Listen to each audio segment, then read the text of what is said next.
নমস্কার বন্ধুরা, সোনার কিচেন ঘরে তোমাদেরকে স্বাগত জানাই। তো আজ আমি তোমাদেরকে খুবই মজাদার একটা মাছের ঝোলের রেসিপি বানিয়ে দেখাবো। তো এই রেসিপির ভিডিওটি পুরো দেখার অনুরোধ রইল। আর এই রেসিপিটি যদি ভালো লাগে কমেন্ট করো, লাইক শেয়ার সাবস্ক্রাইব করে আমার পাশে থেকো। যারা আমার চ্যানেলটিকে এখনও পর্যন্ত সাবস্ক্রাইব করেছো তাদেরকে অসংখ্য অসংখ্য ধন্যবাদ। যারা আমার চ্যানেলটিকে এখনও সাবস্ক্রাইব করোনি, অনুরোধ রইল আমার চ্যানেলটিকে সাবস্ক্রাইব করে আমার পাশে থাকার জন্য। যারা আমার ফেসবুক পেজ থেকে দেখছো তাদের কাছে অনুরোধ রইল আমার ফেসবুক পেজটা একটি লাইক দিয়ে একটু ফলো করে দেওয়ার জন্য। তো এই মাছের ঝোলটা বানানোর জন্য এখানে দেখো আমি তিন পিস কাতলা মাছ নিয়ে নিয়েছি। এবার ওই কাতলা মাছের পিসের মধ্যে আমি একটু নুন দিয়ে দিলাম, একটু হলুদ গুঁড়ো দিয়ে দিলাম, আর একটু আমি ঝাল লঙ্কার গুঁড়ো দিয়ে দিলাম। এবার ঝাল লঙ্কার গুঁড়ো, নুন আর হলুদ দিয়ে আমি মাছটা খুব ভালো করে মাখিয়ে নেব। খুব ভালো করে নুন হলুদ দিয়ে আমি লঙ্কার গুঁড়ো দিয়ে মাছটা আমি ভালো করে মাখিয়ে নেব। আমি কিন্তু একটু লঙ্কার গুঁড়ো দিই মাছ ভাজার সময়। মাছ ভাজার সময় একটু লঙ্কার গুঁড়ো মাছের মধ্যে দিলে খেতে কিন্তু খুবই সুন্দর লাগে। তো তারপরে দেখো আমি গ্যাসের মধ্যে একটা কড়াই বসিয়ে দিলাম। কড়াইয়ের মধ্যে আমি একটু সর্ষের তেল দিয়ে দিলাম। সর্ষের তেলটা খুব ভালো করে আমি গরম করে নেব। নেওয়ার পরে যে মাছের মধ্যে আমি নুন হলুদ লঙ্কার গুঁড়ো লাগিয়ে রেখে দিয়েছিলাম মাখিয়ে, ওই মাছগুলো আমি ওই তেলের মধ্যে দিয়ে দেব। দিয়ে মাছটা আমি ভালো করে লাল লাল করে একটু ভেজে নেব। তো এখানে দেখো তেলের মধ্যে মাছটা দেওয়ার পরে একটা দিক ভালো করে ভাজা হয়ে গেছে। এবার আরও একটা দিক আমি উল্টে দিলাম, দিয়ে আরও একটা দিক আমি ভালো করে লাল লাল করে ভেজে নেব। তো এখানে দেখো দুটো দিক মাছটা খুব ভালো করে ভাজা হয়ে গেছে। এবারে মাছটা আমি উঠিয়ে নিলাম।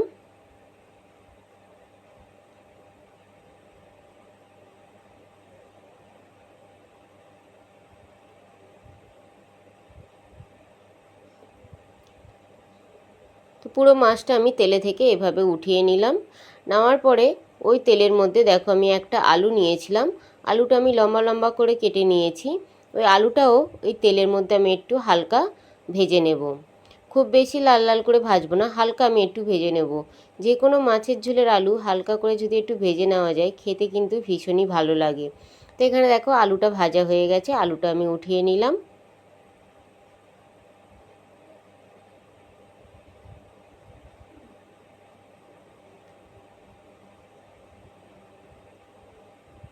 তারপরে দেখো আলুটা উঠিয়ে নেওয়ার পরে এখানে দেখো আমি মিষ্টি কুমড়ো নিয়ে নিয়েছি।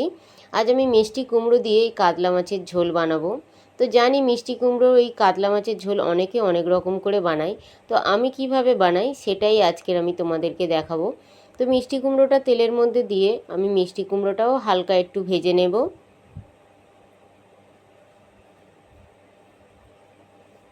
তো মিষ্টি কুমড়োটা দেখো এখানে ভাজা হয়ে গেছে। মিষ্টি কুমড়োটা আমি উঠিয়ে নিলাম।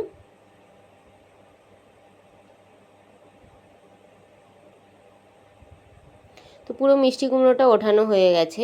এবারে ওই মিষ্টি কুমড়ো ভাজা তেলের মধ্যে আমি একটু দেখো কালো জিরে দিয়ে দিলাম, আর একটা আমি তেজপাতা দিয়ে দিলাম। দিয়ে এই কালো জিরে আর তেজপাতাটা আমি একটু ভেজে নেব। তারপরে দেখো আমি এই কালো জিরে আর তেজপাতার মধ্যে আমি একটু পেঁয়াজ দিয়েছিলাম। পেঁয়াজটার ভিডিওটা কেন জানি না চলে গেছে, যেভাবে হোক ডিলিট হয়ে গেছে। তো এই পেঁয়াজটা আমি দেওয়ার পরে আমি হালকা করে একটু ভেজে নিয়েছিলাম, পেঁয়াজটা লাল লাল করে ভেজে নেওয়ার পরে ওই পেঁয়াজ ভাজার মধ্যে আমি একটু আদা বাটা দিয়ে দিলাম। আদা বাটা দেওয়ার পর আদা বাটাটা দিয়ে আমি খুব ভালো করে নাড়াচাড়া করে নিয়েছিলাম। নেওয়ার পরে দেখো আমি একটু টমেটো দিয়ে দিলাম। টমেটোটা দিয়ে আবারও আমি একটু ভেজে নিলাম। ভেজে নেওয়ার পরে দেখো আমি একটু হলুদ গুঁড়ো দিয়ে দিলাম, একটু আমি কাশ্মীরি লাল লঙ্কার গুঁড়ো দিয়ে দিলাম, একটু আমি ঝাল লঙ্কার গুঁড়ো দিয়ে দিলাম, স্বাদ অনুযায়ী নুন দিয়ে দিলাম,